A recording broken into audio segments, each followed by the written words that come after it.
Okay, got it. We are going live in a minute. Hold on.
fundamental principles of participation, transparency, accountability, and public confidence still remain universal. Today's session provides an opportunity to hear directly from the members of our international election observation mission team about their experiences, their observation methodologies, and their broader context of the mission. Rather than focusing solely on the final report itself, this conversation is intended to offer insight into the observation process and the perspectives that informed our work. Thus being said, I would like to express ANFREL's sincere appreciation to the Central Tibetan Election Commission for their valuable cooperation and support throughout the mission, while fully respecting ANFREL's independence as an international election observation organization. We also want to thank all the electoral officials, community representatives, civil society, organizations, and everyone who engaged and helped us throughout the observation process.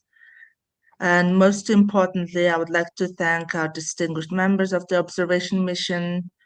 Your expertise, your professionalism, and your dedication ensured us that the mission was conducted in accordance with the principles of independent and impartial international election observation. So thank you very much to all our international observers. And we hope today's discussion will provide a meaningful opportunity to exchange ideas and ask questions and reflect on the importance of election observations and support a credible, inclusive, and resilient democratic process around the world.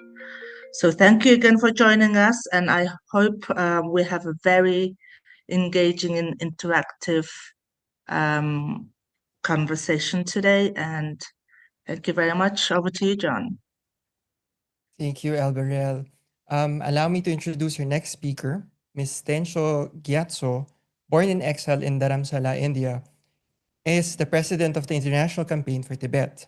Educated at Tibetan Children's Village School in Dharamsala, St. Bede's College in Shimla, and St. Joseph's College in Bangalore, she has long been active in Tibetan advocacy and community work. After moving to the United States in 1998, she continued her activism as a community leader and organizer, raising awareness about Tibet. She joined the International Campaign for Tibet in 2008 as Special Assistant for Advocacy and later expanded her work through Tibet Lobby Day at the U.S. Congress, the Tibet Youth Leadership Program, and the Lodi Gyari Washington Internship Program. She has also led ICT member and congressional staff delegations to Dharamsala. Prior to assuming the role of ICT president, she served as interim vice president and director for outreach. Now, to share some special remarks, I would like to give the floor to Ms. Tensho Gyatso, the president of the International Campaign for Tibet. Tenshola, the floor is yours. Thank you very much. Good morning to those joining us from Bangkok and Asia. Good evening to all of those here on this side of the continent in the United States and anywhere else you're joining from. It's really a pleasure to be with you here today as we mark the release of this important election observation report on ANFREL's mission to the 2026 election of the 18th Tibetan Parliament-in-Exile. Before anything else, I want to express my deepest gratitude to our partners at ANFREL, the leadership of Brisa and the whole team from Manjesh and the entire team. Thank you really for your professionalism, your dedication, and partnership throughout this mission. It has been an honor for International Campaign for Tibet to work alongside you on what has been a very meaningful initiative. ICT has organized election observation missions before, but this year's mission was special, partnering with ANFREL to establish a highly professional, recognized election observation mission grounded in established methodologies and international best practices for free and fair elections that you brought. With 6 expert observers, the mission assessed every stage of the electoral cycle. And your teams observed from different locations across in northern India and in southern India. And through this, we witnessed a process that reflected a much broader democratic exercise, because these elections took place also across the world, where thousands of Tibetan registered voters had the opportunity to participate in elections administered through hundreds of polling stations. The observations made in India by you, therefore, provided valuable insight into a global electoral process carried out by a stateless community across multiple jurisdictions. And for me personally, this mission was incredibly eye-opening. Few democratic processes in the world are conducted under such extraordinary circumstances. The professionalism displayed throughout the election process reflects the vision of His Holiness the Dalai Lama, who encouraged this democratic process for Tibetans, and whose leadership inspired Tibetans to build a system unlike any other in the world.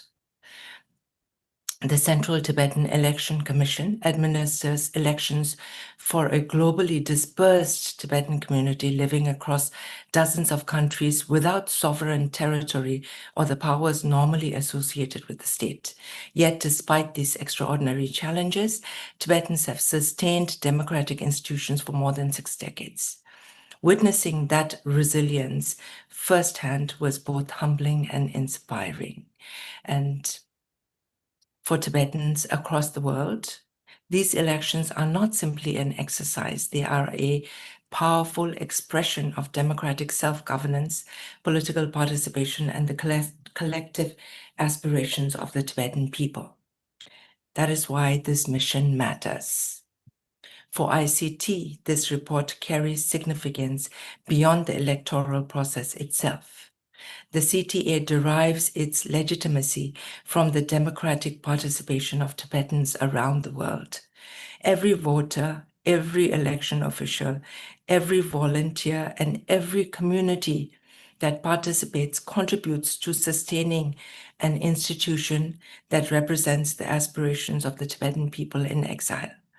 And when that process is independently observed and assessed against internationally recognized standards, it strengthens confidence in the institutions that make Tibetan democracy possible. So I hope this report encourages governments, democratic institutions, scholars, civil society organizations to look more closely at the Tibetan democratic experience. It offers valuable lessons about institutional resilience, civic participation, and the importance of democratic accountability, even under most challenging conditions. And finally, I want to also, on behalf of ICT, thank everyone who made this mission possible, from the Central Tibetan Election Commission, the regional election officials, community leaders, to the observers, the volunteers and voters who all contributed to this process. Your commitment and participation has strengthened not only the election, but the future of Tibetan democracy. And to the team at ANFREL, thank you once again for your partnership and for leading this election observation mission, and for your friendship through this process. We are proud to have undertaken this mission together, and we look forward to continuing collaborations. We hope this report will help bring greater international attention to the remarkable democratic journey of the Tibetan people, to the resilience, determination, and shared commitment to democracy and a just, peaceful future for Tibet that continues to sustain it. Thank you, and I look forward to your presentation of the report and to the conversation following it. Thank you. Thank you, Tenshola. We now, of course, move to the formal launch of the report.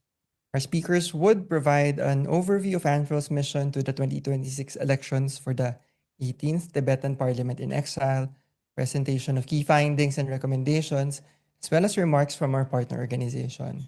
For this part of the launch, we have ANFREL Executive Director Briza Rosales, ANFREL Senior Program Officer for International Election Observation Mission, Dr. Manjesh Rana, and International Campaign for Tibet Head of Research and Monitoring, Mr. Buchong K. Chering. Allow me, of course, first to introduce our next speaker. Ms. Briza Rosales is the Executive Director of the Asia Network for Free Elections, where she leads regional efforts to advance electoral integrity, democratic governance, and citizen election observation across Asia. With over a decade of experience in the field of elections, Briza began her career at the Legal Network for Truthful Elections, or LENTE, in the Philippines, a legal organization dedicated to promoting credible elections. She later served as Senior Program Director for Elections at LENTE for 5 years, where she led comprehensive election operations, nationwide monitoring initiatives, and major electoral reforms programs. Prior to her current role, she served as Program Manager for International Election Observation and Capacity Building at ANFREL.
Thank you very much, John. Thank you very much for that very long introduction.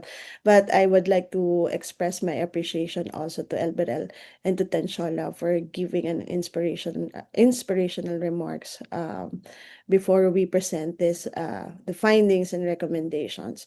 But allow me also to introduce ANFREL and its mission, objectives, and at the same time methodology when we observe the Tibetan elections in Dharamshala. So to introduce the organization, this is for everyone's information. So ANFREL, we were established in 1997. It's almost nearly 30 years of experience on promoting democratic elections in Asia. Through election observation, capacity building, campaigns and advocacy, outreach and communication, and with our newest pillar, governance and electoral reforms. So ANFREL will be nothing without its 26 member organizations across 18 countries. So it's a network of civil society organization or election monitoring organizations doing their local election monitoring work in their respective countries. And having conducted actually 85 plus international election observation missions for the past 9 years. So ANFREL remains committed, of course, in strengthening democratic development and regional solidarity across Asia. So yeah, next slide. Okay. So for the electoral context in the 2026 elections for the 18th Tibetan Parliament-in-Exile. So of course, we all know this, that elections took place within a unique democratic context. So involving a stateless and globally diverse electorate of over 91,073 registered voters, wherein election happened in 27 countries administered by the Central Tibetan Election Commission. So on election day, there were 309 polling stations, 1,737 election officials and volunteers deployed, and the election, or the second phase of the election, happened in April 26, where ANFREL observed the election exercise in Dharamshala and other parts of northern and southern India. And with the final turnout of 45.71%, we saw the commitment of every Tibetans who voted and who made time for them to vote. So yeah, next slide. Okay, so mission at a glance. This mission is not big, but this mission is a different one. It's really a different one. So this Tibetan International Expert Election Observation Mission. So we observed the second phase wherein the members of the parliament were elected. And of course, we coordinated and partnered with the International Campaign for Tibet, because without them, we will not be able to get in touch with all of the local stakeholders that we've talked with, and all of the high-level meetings that we were able to conduct. So of course, the focus of the mission, of course, we have highlighted the integrity, inclusiveness, transparency, and public confidence. So the mission focused on the following priority areas. Of course, for us to assess the regulatory framework and the election administration, the ballot security, chain of custody and results, the accessibility, participation, and information access, and that also includes the voter registration and eligibility verification, and at the same time, the campaign environment and messaging. So all of this under the standards of integrity, inclusivity, transparency, and public confidence.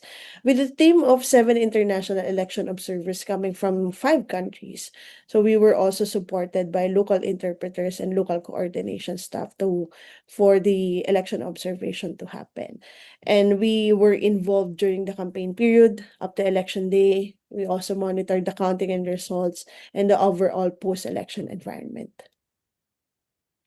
So this is just to show you, this is the team who observed the elections last April 26. It was during our briefing and finalization of methodology. Okay.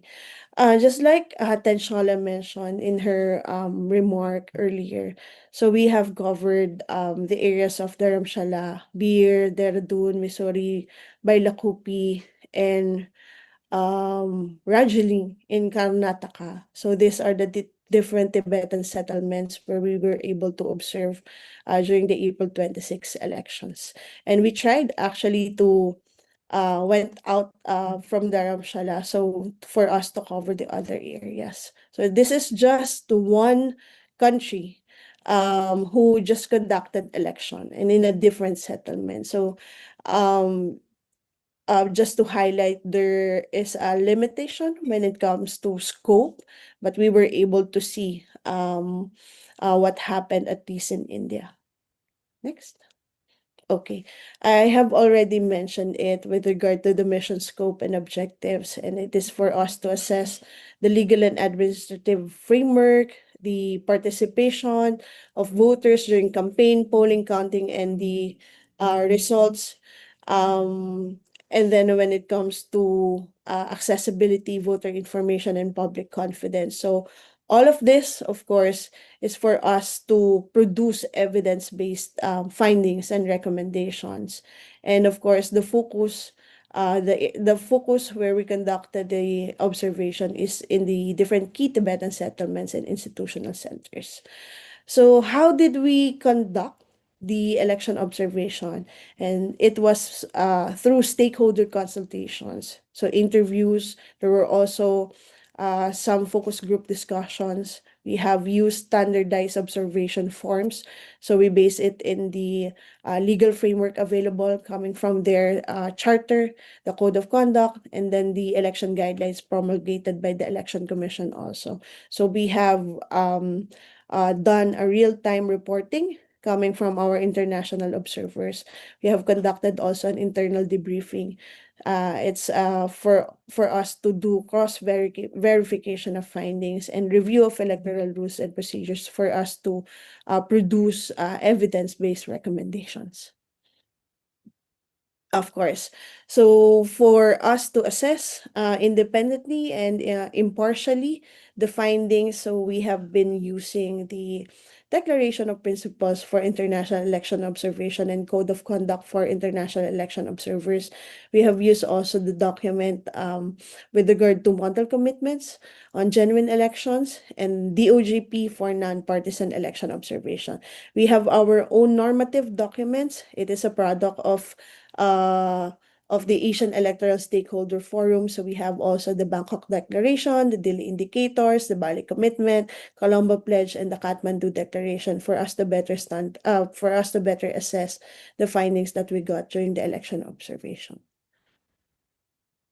Okay, so for just to share the mission timeline, so we have involved ourselves since February of 2026. So where the coordination part happened. So coming from an invitation from the Central Tibetan Election Commission, so we have also employed the recruitment of observers, our local interpreters, and the preparation of the observation manual, the training materials, and deployment plan.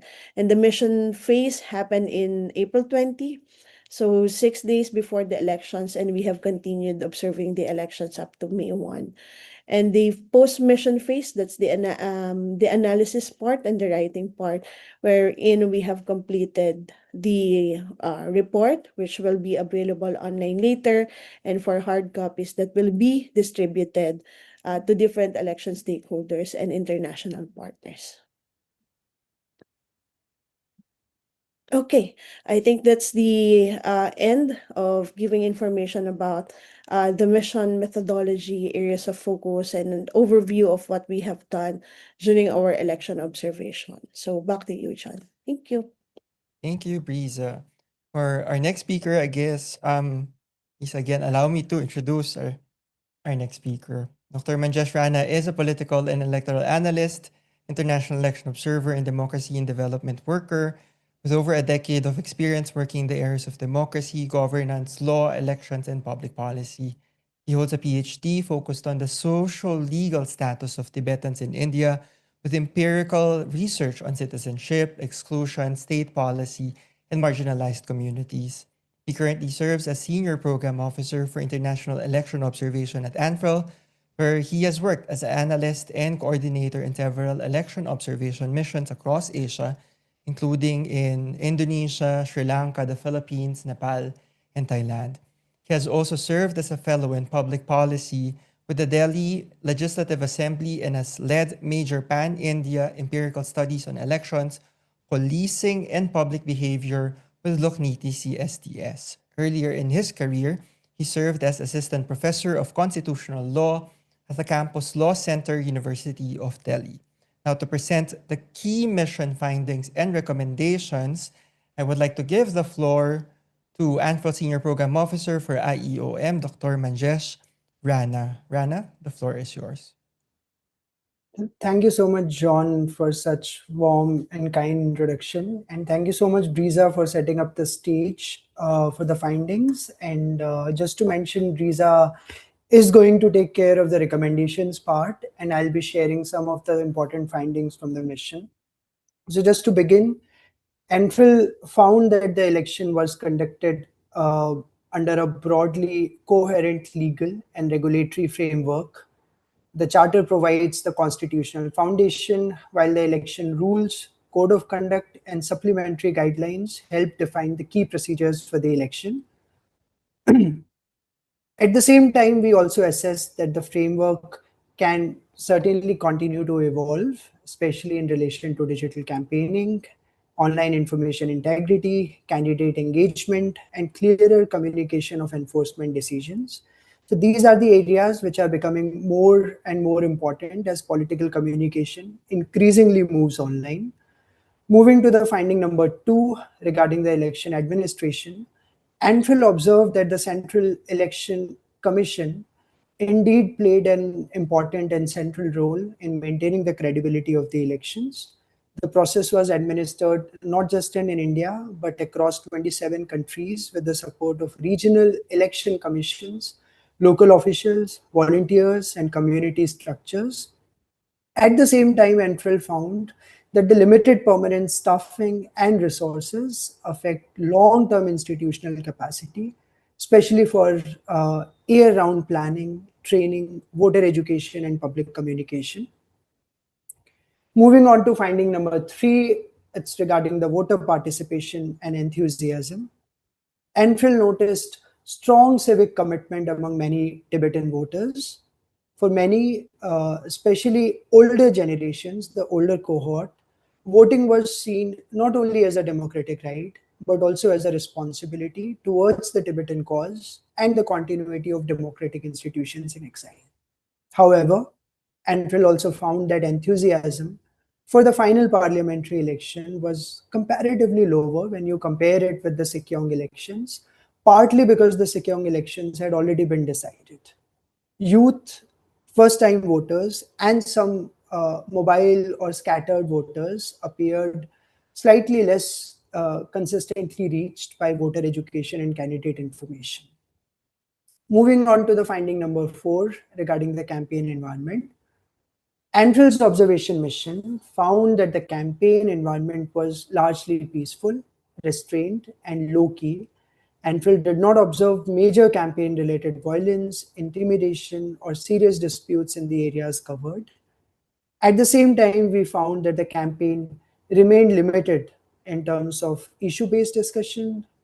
Voters also had fewer opportunities when it comes to comparing the candidates with each other, or the candidates' priorities, legislative vision, and public service commitment.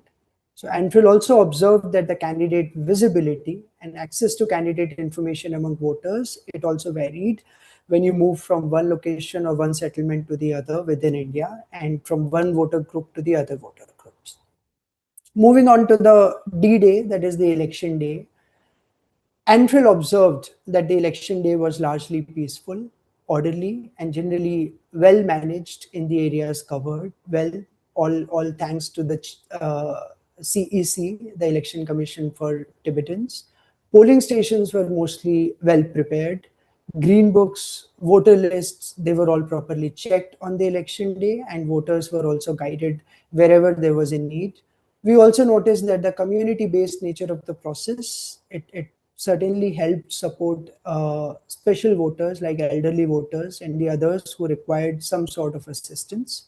However, the most recurring concern ANFREL observed was ballot secrecy. Again, it was not a big issue, but to some extent, it did affect the electoral process, and this can certainly improve. In some polling stations, privacy arrangements were not sufficient. So we also found that the assisted voting practices and accessibility arrangements, they also varied across locations. So these issues, again, did not appear systematic, but they are important for strengthening consistency and voter confidence. Coming to the last finding regarding the counting results and acceptance, ANFREL observed that the counting was largely peaceful and broadly transparent in the selected counting centers which were observed by ANFREL. Sealed materials were checked properly before opening, and ballots were also sorted and tallied collectively. The final results were announced on 13th of May 2026, and with 45 members elected to the parliament, it also saw 17 first-timers, the new members. ANFREL assessed that the standardization remains again an important area for improvement. We found that the procedures varied across counting centers, particularly in reconciliation, treatment of invalid and questionable ballots, and also result recording. While these variations did not appear to undermine the overall acceptance of results, greater consistency would certainly strengthen transparency and confidence in future elections. So just to conclude the findings, so we again had 6 different sections where we divided the findings in the report, including the legal framework, election administration, voter participation, campaign environment, election day, counting, results, and acceptance. Sorry, yeah. So just to give an overview of the findings across the areas that we just discussed, across the areas that ANFREL observed, again, we found a peaceful process, and we again and again highlight that it was also a committed election administration, strong community participation, and broad acceptance of the results that ANFREL observed. At the same time, as we discussed during last 7-8 minutes, ANFREL also noticed some areas where the process can be further strengthened, particularly in consistency, transparency, voter outreach, accessibility, ballot secrecy, and procedural standardization. So these findings certainly provide the basis for the recommendations that will be discussed in the next section. And I now request Teresa to take over and share the recommendations portion with the viewers. Thank you so much. Thank you, Rana. Thank you for sharing the findings, and let me discuss the recommendations, tackling the 6 key findings that we derived from the election observation. So for the legal framework, one of the mission's key conclusions actually is that the Tibetan electoral framework already provides a strong constitutional and legal foundation for democratic governance in exile. So with the legal framework, just like what Rana mentioned, it has successfully conducted an election across a globally diverse electorate while preserving a public confidence in democratic and institutions. Of course, the question for us when we were doing this recommendation is not whether the framework works, because it clearly does, but how it can continue to evolve alongside the changing realities of the Tibetan community. So that was the question that we needed to answer. So as Tibetan, of course, society becomes increasingly global, digitally connected, and more diverse, of course, the legal framework should continue to evolve accordingly. So we recommend actually a comprehensive review of the election and code of conduct to ensure that it not only safeguards the electoral integrity, but it will also promote the informed participation, the constructive democratic dialogue, and the issue-based campaigning, because elections should not simply determine who is elected. They should also provide meaningful opportunities for Tibetans around the world to deliberate on the future of the democratic institutions and their national movement. So in this regard also, we also recommend institutionalizing structured opportunities for candidate engagement, so including public forum, moderated discussions, and policy-focused presentations. Because in this mechanism, you would enable voters to compare ideas and leadership approaches with consistency with the values of unity, mutual respect, and social cohesion that distinguish Tibetan democracy in exile. So another priority is strengthening the framework with regard to digital campaigning and safeguarding information integrity, because we have seen this, that political participation increasingly takes place online. And as such, the electoral framework should provide clearer guidance on the responsible digital campaigning, transparency in online political communication, and safeguards against misinformation and disinformation. Because when you strengthen information integrity, it is not only about protecting the elections, it's also about protecting the public trust in democratic institutions. Finally, we recommend enhancing transparency and actually transparency in electoral decision making through the publication of decisions, the sanctions, the clarifications, and dispute resolution outcomes, alongside the establishing a regular constructive review process involving all election stakeholders, because this will ensure that the legal framework continues to evolve through an inclusive dialogue rather than a reactive reform. So ultimately, of course, going back to the question that I mentioned earlier, because democratic institutions derive their legitimacy not only from a credible election. So democratic institutions also um, derive legitimacy from their ability to adapt while remaining faithful to democratic principles. Of course, in the unique context of the Tibetan community, strengthening the legal framework is therefore about more than improving the electoral procedures. It is about ensuring that the Tibetan democracy remains resilient and capable of carrying forward the democratic aspirations of Tibetan across generations. So in election administration, our second recommendation concerns the Central Tibetan Election Commission. Perhaps this is one of the most remarkable finding of this mission, that simply that an election was really successfully administered. So it was administered across 27 in 27 countries, relying on a dedicated network of election officials, volunteers, and community institutions. So that in itself, of course, is an extraordinary democratic achievement. But however, the continued success of this system should not depend solely on the commitment and goodwill, of course, because the Tibetan diaspora becomes more geographically dispersed and the demands of election administration become increasingly complex. So the Central Tibetan Election Commission will really require stronger institutional support. So we therefore, of course, recommend expanding permanent professional staffing. So in to increase the number of staffing in the election commission to provide more budget, and at the same time at least a fiscal autonomy to the Central Tibetan Election Commission, because with that you will be able to strengthen technical and digital capacity, to develop standardized manuals and training for election officials, and to institutionalize post-election reviews, to adopt in a continuous electoral cycle approach.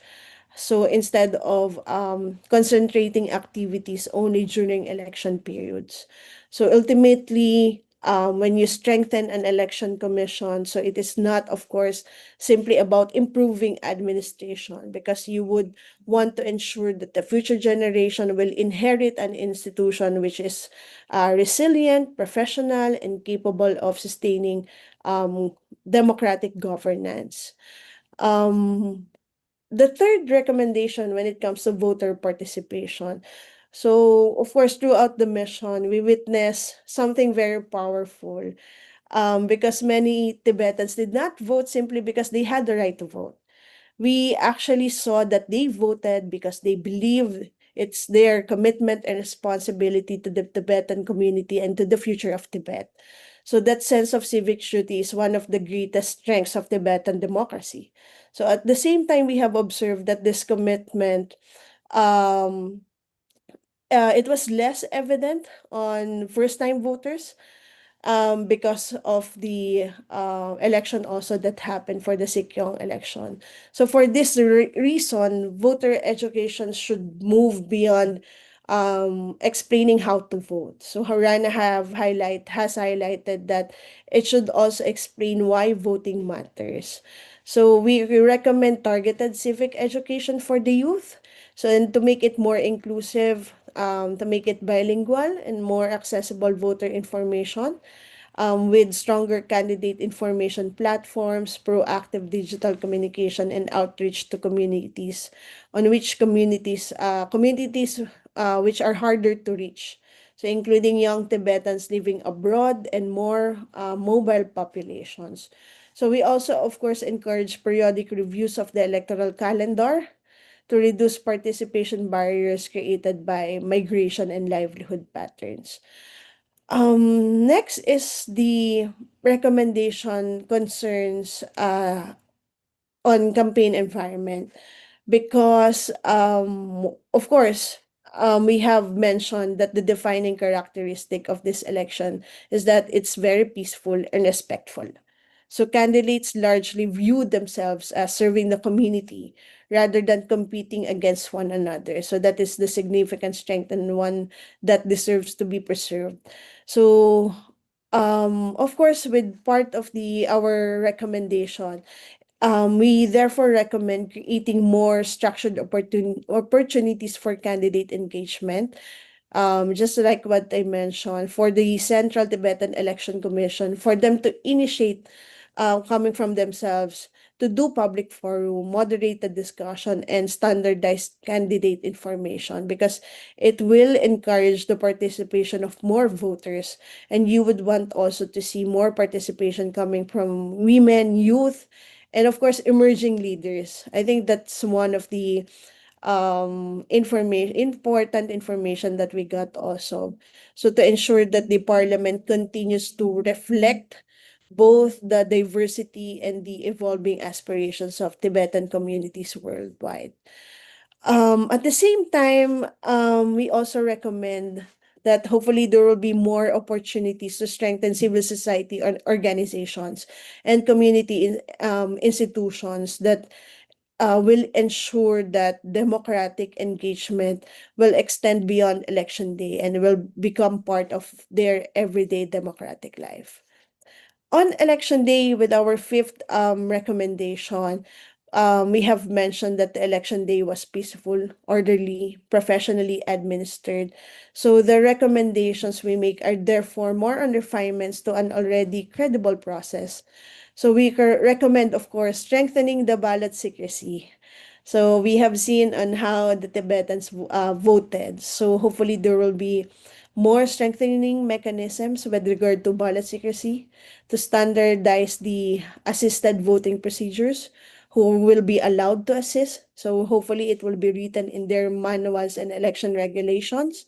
So to improve, of course, this is an inherent challenge also because of the terrain, but hopefully there will be more reasonable accommodations to improve the accessibility of voting for elderly voters, for persons with disabilities. There hopefully there will be more clearer voter guidance, and to ensure consistent reconciliation and chain of custody procedures across polling stations.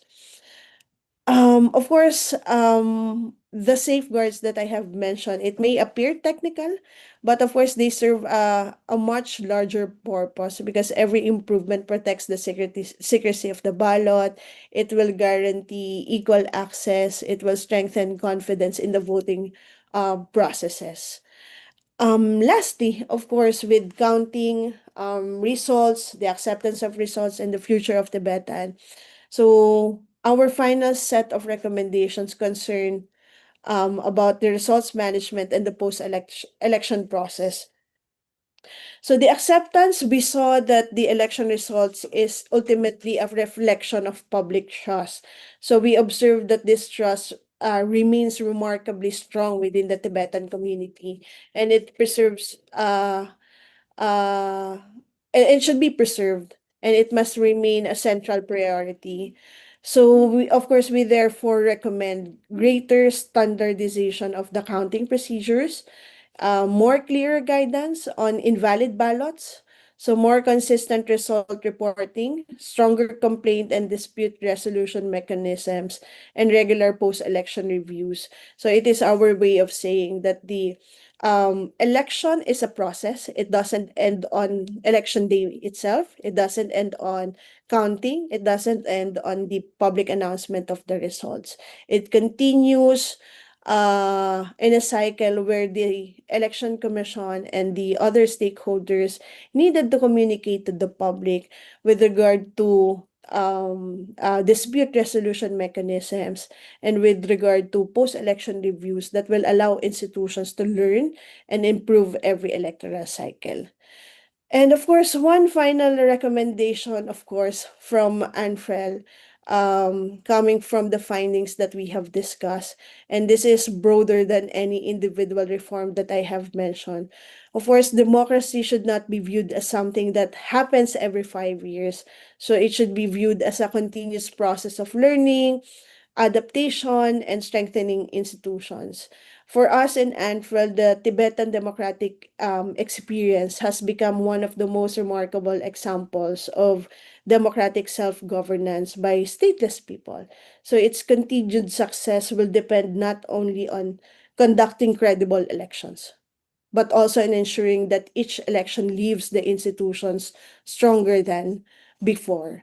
So that ultimately is the spirit behind every recommendation in this report, not simply to improve the electoral procedures, but to contribute to the long-term resilience, the legitimacy, and the continuity of the Tibetan democracy in exile.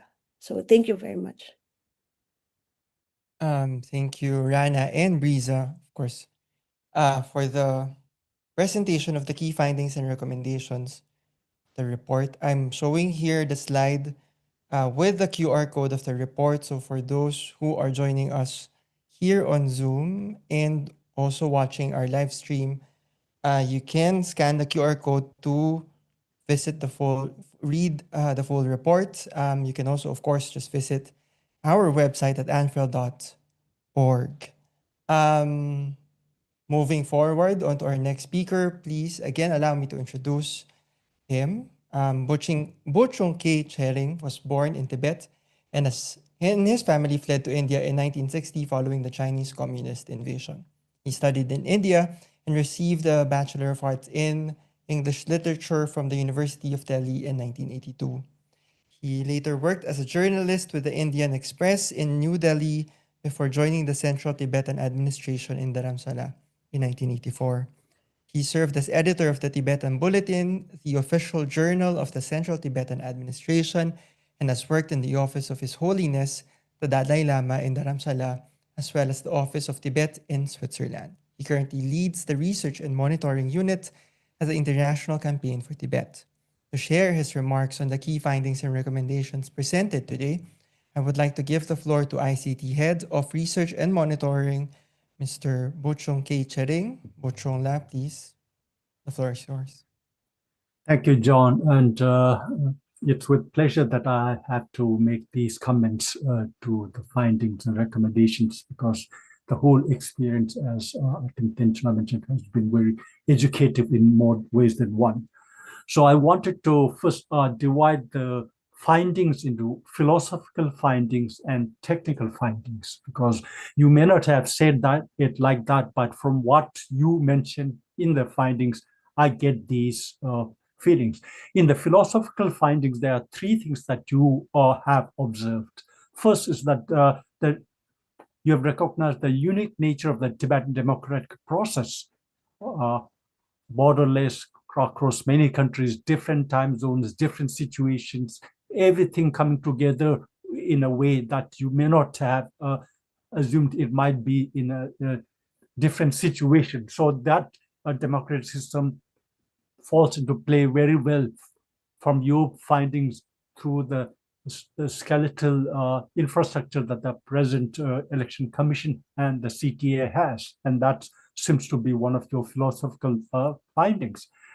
Secondly, you also have indicated that in the report itself, in your findings, that Tibetan democracy is not just a process of electing representatives for the parliament or for the Sikh, but it's more than that. It's an assertion of a political struggle, assertion of a political identity, which the election process is trying to symbolize, and which is again reflected in many aspects of the findings when you refer to some people who may not understand the nature of the candidates, but very well know the importance of the voting, because he or she believes that it's for the political objectives.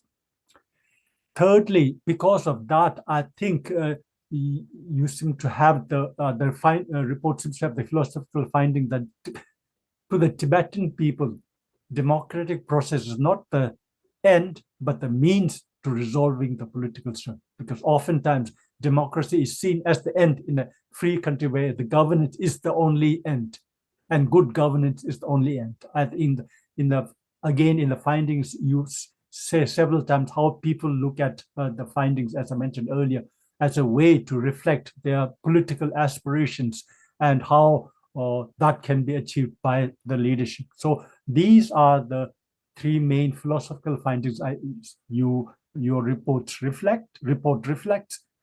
In terms of technical findings, I think it's good to see that you find that the Tibetan election process meets the minimum requirement of international standard that some of the international best practices you mentioned, including the model commitment, the other documents that ANFREL itself has been working on or working with in terms of your election observation system in other teams in other countries. So that is very encouraging to the Tibetans to see that despite the limitations of circumstances, they do meet some of the minimum requirements of the best practices. But having said that, and also what it needs to do is something both in terms of, in the recommendations, I see that both in terms of immediate actions that the Central Tibetan Administration can take, whether it's expanding the number of people or giving some voter education, and then dealing with some of the inconsistency in the application of the rules or guidelines, etc.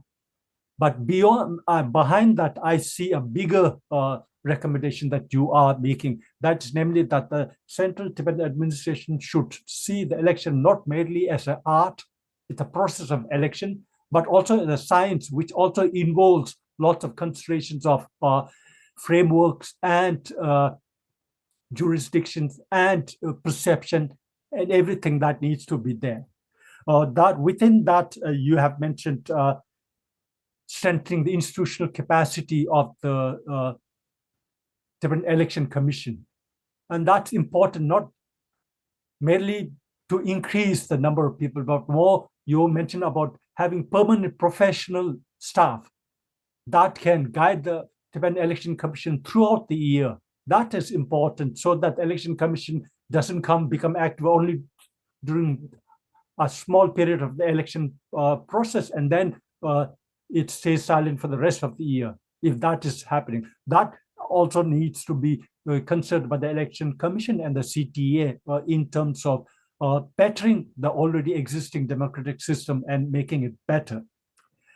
Secondly, within that is the training of the election officials, and they would include not just the election officials, but even having been a part of the team that went and observed, helped in your observation, I can say that the local volunteers are so sincere in their effort, but their sincerity needs to be also complemented by some of the principles that they can uphold, whether it's election secrecy or whether it's ballot counting or whether ballot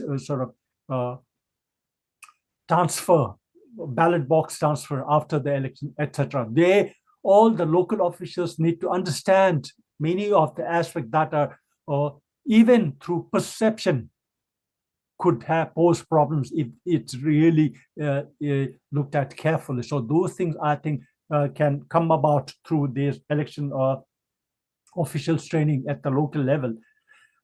Uniformity of the process that you mentioned several times, and I think that's also important, because although I believe that in some of the guidelines there are certain set processes, but unfortunately at the local level, given local situations, that may not have been the case, that each and every person who is helping or who is volunteering or who is a local official may be aware of each and every guidelines that's out there. That again goes back to the information that they need to have.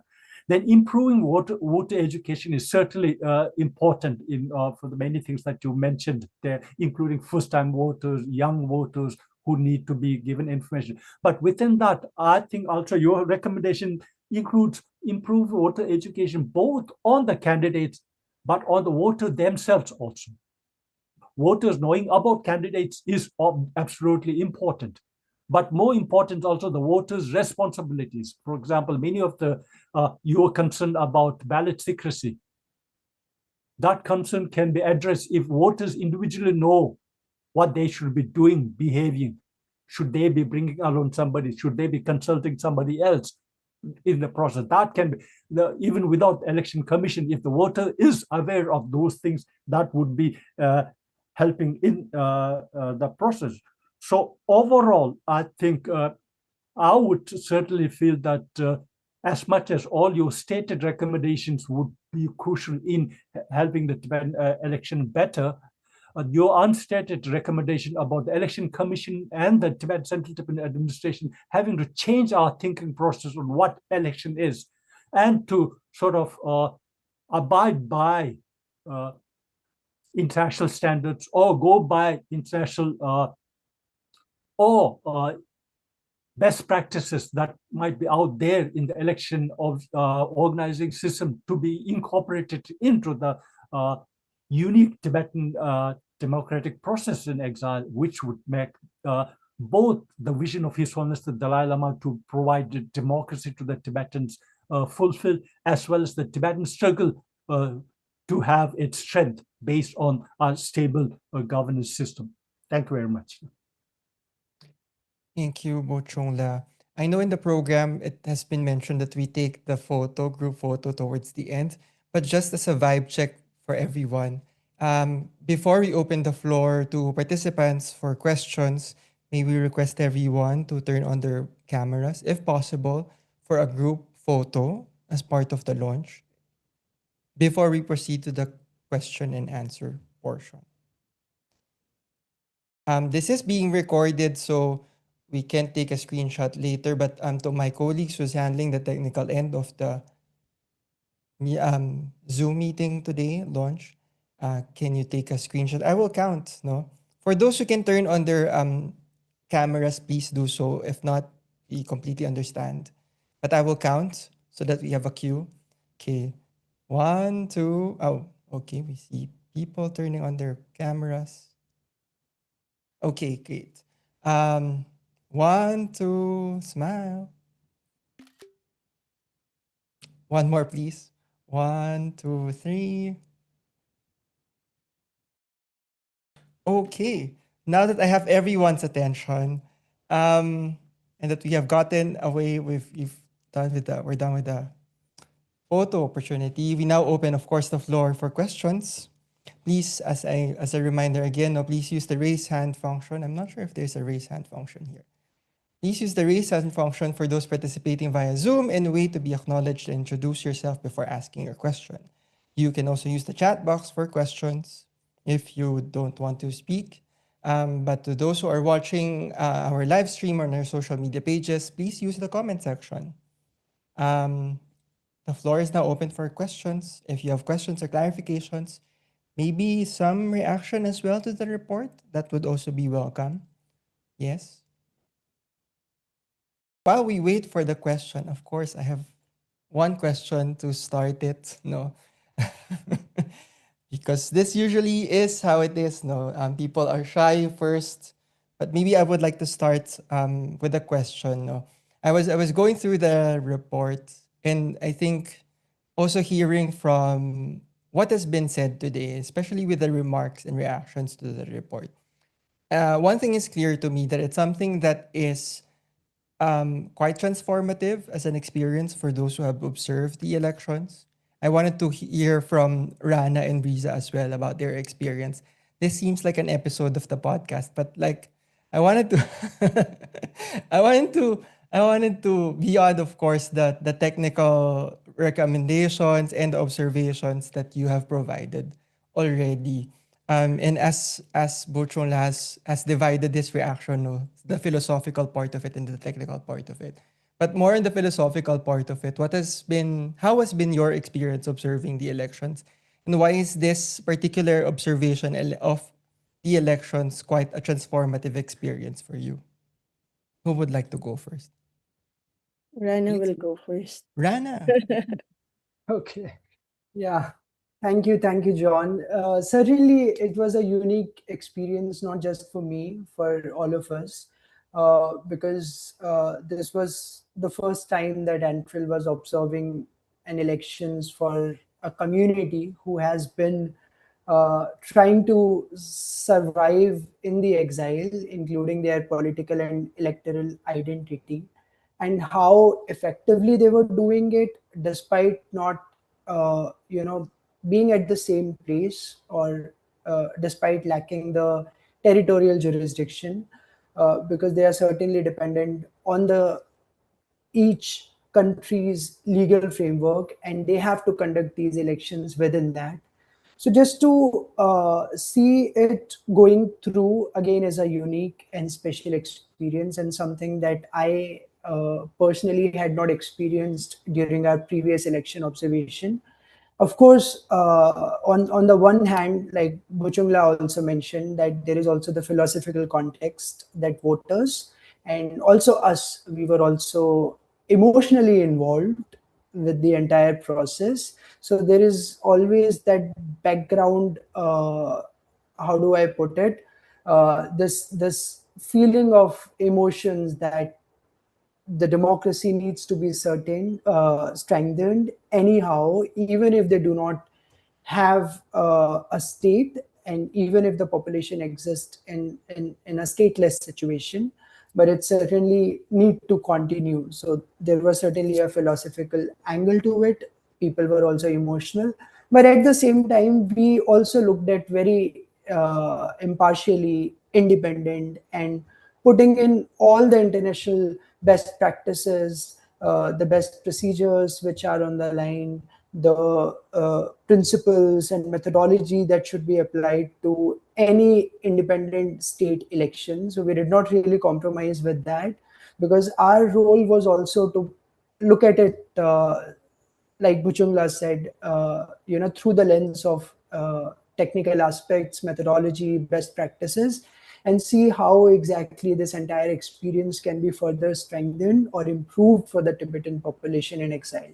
Because unlike this, the people who exist within the boundaries of a state, so here again it is even more important, because I think this is something that I mentioned during the podcast as well, that even people like us who have an independent state, we sometimes takes the electoral processes for granted, right? But here we closely felt that these things should not be taken for granted, and we all need to work together collectively, collaboratively, to keep strengthening it. So I think this is an important lesson that I got from this entire observation. This was not my first time working with Tibetan community. I think I was fortunate enough to work with them before as well. That was for my PhD, and I worked on the social legal status. So again, this is something very special, that now through ANFREL, I also got an opportunity to observe the elections carefully. So yeah, so that's it from my side. I am also equally excited to listen to Riza's point of view, because this was also her first time in India and observing Tibetan elections, and I could see that she was quite emotional during the mission as well. So over to you, Prisa. Thank you, Rana. Probably I've been sharing this to everyone, that the election observation that we did, it was actually a journey into the heart of a people's enduring struggle to preserve their identity, dignity, and democratic aspirations. I shared it also during our podcast, that it resonated deeply with my own experiences working alongside the Bangsamoro people, which they will be having their first election by September of this year. So I shared about Bangsamoro because they have different contexts, the Tibetans and the Bangsamoro, but the causes, the struggle are visibly the same. It's about identity, preserving the territory, having genuine autonomy and self-determination, recognized not only by the parties itself, but also alongside with different stakeholders. So for me, these are the causes that we become deeply invested in. So these causes actually, personally, it always remind me that some struggles are larger than ourselves, and therefore it is worth dedicating our lives to. So that actually a reflection while doing the election observation in the Tibetan diaspora. Okay, we still don't have a question from our participants and viewers, but I wanted to ask Buchunla and Tenchola as well. No, of course, this is the first time that ANFREL observed such a process, and particularly the elections that happened in India for the Tibetan Parliament-in-Exile. So for those who are probably first time also as well to get through to know about the process, to know about the struggle of the Tibetan diaspora community, what would be your message as to how they should approach the report, and what do you think for them would be your message as to how they should appreciate and know more about the process, of course, in the struggle of the Tibetan diaspora community?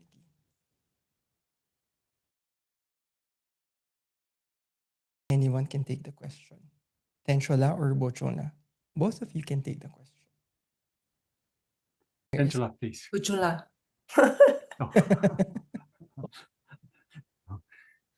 I think fundamentally, people who either read the report or who come across it are directly or indirectly those who may have some sort of interest in the Tibetan people and the Tibetan issue, or Tibetan, or for that matter, in the governance structure that the Tibetans have that might be of interest to them. So that would again be the entry point for them to read further into the report to see how the small Tibetan community in exile is able to maintain itself, its identity in a very diverse situation, but at the same time, despite all the odds and challenges, are able to still be there and be counted as a community. That's the broader message that would come out of it.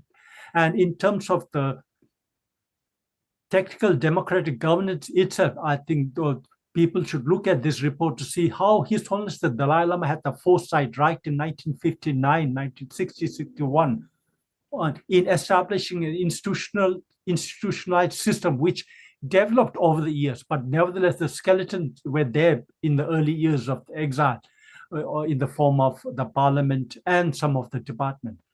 That he had the foresight to sort of institutionalize the Tibetan administration in exile, and to provide for the next generation of Tibetans the foundation to be self-standing in their own governance. So today, if you when you observe the election and the candidates, almost 90% of them may have been people who have been born after 1959 when the Tibetans came into exile.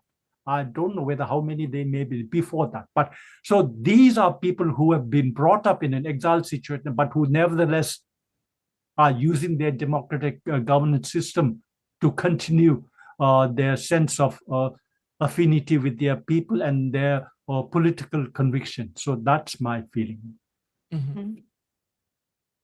I would also just add to what Bujula said.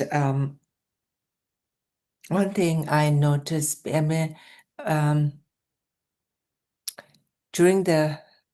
I wasn't there for the whole initial portion of the mission, but only at the tail end of it. But from my perspective, I think sometimes our election commissioners and the regional election commissioners, they do their job and they know what they do, but they operate without the experience of a larger outside international organization. So to have your presence there, I think it was good to see from how they welcomed and were open to showing and involving you in every part of the process so they could get constructive feedback. So I think that openness, I thought, was a reflection that even from the Tibetan side, all the processes, they were looking for ways for improve and strengthen and make this better. And the other thing is also for those who are looking at this report to see it also as what the Tibetans are trying to do for themselves while inside Tibet. And Tibet is occupied by China, and there is no space for this kind of expression and democracy. So just to see the juxtaposition of that here, what Tibetans in exile are doing, and what people are faced inside Tibet. So I think that's a juxtaposition that shows the stark contrast. Okay. We have a question from the chat box. It says, I'll read the question from Sonam Nyatsatsang. The report noted limited debates, opportunities for issue-based discussion. You recommended to facilitate neutral candidate forum. The issue you identified, do you deem it structural or related to candidate preference? There's also a mention about the recommendation to institutionalize post-election review. At minimum, feedback from local electoral staff may be a standardized form that can be included. A free commentary section will be helpful. Who would like to take the question? I can take the question. Yes. Yeah, with regard to candidate debates, of course, we saw that as a primary structural issue, because if you would see also the best practices coming from different jurisdictions, you would see that it's an effort coming from the election commission itself. So there should be a structure on how you perform a candidate debate rather than simply attributing it to candidate preference. So of course, while the participation of stakeholders will be voluntary because you cannot mandate them, but the neutral platform should provide opportunity for issue-based discussion, because that will provide the difference. If it's initiated by the election commission, so that will provide the difference, because it will facilitate an impartial candidate forum. So in partnership with media, so those are the best practices that we saw. So with regard to institutionalizing a post-election review process, yes, because we have in our recommendation a standardized feedback form that will do also, because that's a way of you communicate with the electorate, with the voters. So that would provide also a free commentary for local electoral staff. But in a standard practice, post-election engagement through consultation, that will help the election commission and the different government institutions for them to gather feedback. So that would help capture the lessons learned and to inform future improvements. I think that's also related to the other comment in the chat box from Opexi Fernando, which says that as part of the continuous advancement of the electoral process, recommend an electoral review by the CEC of the processes and best practices which could be adapted in the future. I think this is more of a recommendation as well, which also reflects what you have already mentioned, Briza. But Rana or Bochola or Tenchola, do you have other feedback to the first question or none? I think Briza has already answered that, so I do not have anything more to add, and I 100% agree. Okay. Actually, we don't have any more questions, but thank you for answering my questions and the question that we got from the chat box. Maybe we can invite someone again to invite the people to read the report before we move with our closing part. Rana, because Riza is delivering the closing message. Please invite our viewers to read the report. Yeah, so just to reiterate what John said, please read our report. Because one part is obviously it is done by us. We spent last few months in planning and developing a methodology, looking at the best practices and how exactly we need to collect the data from the field. Then we deployed a mission. It was a 10-day mission. Again, it was more of an expert sort of mission, even though we couldn't really cover a lot horizontally, but we tried to look deeper into the electoral processes, the nuances, and we are happy that if not horizontally, we could at least cover the vertical aspects of the entire electoral process. And now we pass the baton to you. I think it's important because that's how we always do it. It's over to you now. And I know that today you might not have been able to gather questions, but as you go deeper into the report, you might come up with any suggestions, questions, feedback, reflections. So let's also try to maybe informally, but have this discussion forum among us so that we keep working together in further strengthening the institutions, because since they are in exile, and we all reiterated it throughout the discussion today, that how it is even more important. So given the nature that institutions are existing in exile in the host nation, so it's even more important that all of us engage in the formal and informal discussions. I also request everyone to share the reports on their social media, on their WhatsApp, or also in their community channels, so that more and more Tibetans, they can be aware about the report and the findings and recommendations, right? And I think another thing which is important to highlight is, I'm sure ICT is also simultaneously working on coming up with the translated version of the report.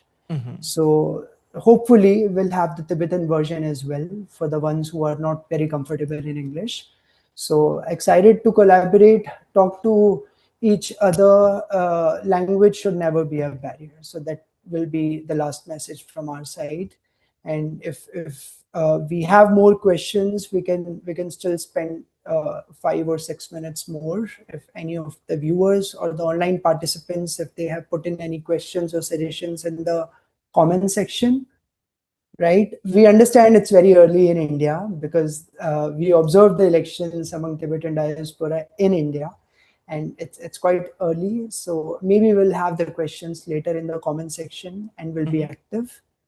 So over to Biza John, now. Yeah, sorry, Yes. Buchungla. So John, if I may make my own pitch as a Tibetan who was both an insider and outsider in this whole project, because as a Tibetan, I'm part of the people that you're observing. And as somebody who was partnering with your team,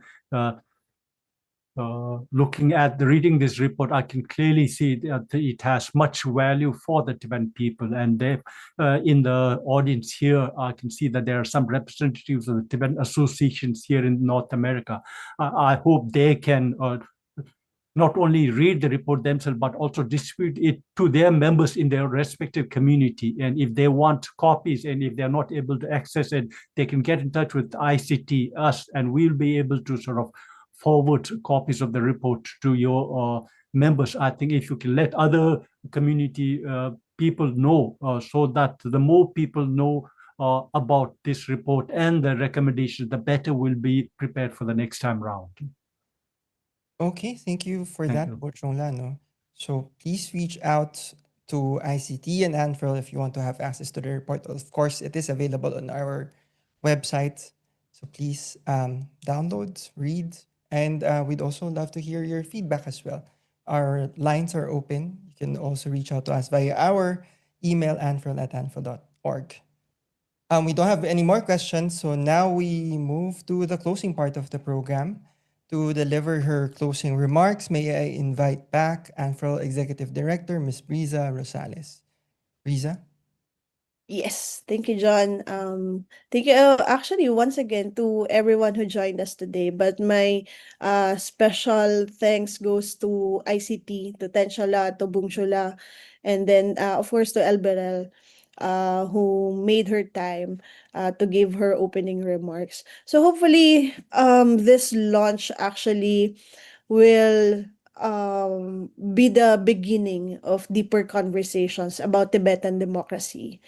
And of course, we have highlighted that throughout the mission, we were reminded that elections are much more than choosing representatives and understanding the Tibetan context. So it's more of understanding of their affirmation of identity, the demonstration of the resilience. And it's actually a powerful expression of hope by a people who continue to believe in self-governance despite the extraordinary circumstances. And with that, with the recommendations coming from the report, we are offering those recommendations in that same spirit, not simply to strengthen the electoral processes, but this is our own way to contribute in our own small way to the continued sustainability of the Tibetan democracy in exile. So on behalf of ANFREL's Executive Council, I would like to extend our sincere gratitude to the Central Tibetan Election Commission, also to all of our observers who were part of this extraordinary mission, our partners, and most importantly, the Tibetan people who welcomed actually the whole ANFREL team with openness, with trust, and generosity throughout the mission. So we hope this report will serve as a constructive contribution to your ongoing democratic journey. So thank you very much, and Tashi Delek, everyone. Thank you. Yes. Thank you, Briza. John, Yes. John, sorry if I just may add, Wow. we would also like to thank Sarah Mm. and Sejilla for their constant support. Sejilla also served as one of the interpreters, and Sarah had been the constant back-end support throughout this mission. And of course, we can't forget Ryan, because we started with Ryan. He was the first to come up with the proposal, and we had a number of discussions with him. So again, sincere thanks and gratitude to the entire ICT team and also our own observers. You can see the picture on the screen. Thank you, John, for sharing that. And yes, so that's all from our side. And thank you so much. Over to you, John. Yes, thank you, Rana and Briza. Thank you, Tenshola. Thank you, Buchungla, for joining us today. Thank you to Elbrel. I see Dr. Gopal also here. Thank you for joining, for catching up. And that has been today's report launch of ANFREL's mission to the 2026 elections for the 18th Tibetan Parliament-in-Exile. For the full report, please visit ANFREL's website at anfrel.org. Thank you, everyone. Have a great day ahead. Goodbye. Goodbye, Tashi Dele. Bye-bye, Tuchenam. Bye-bye. Bye-bye.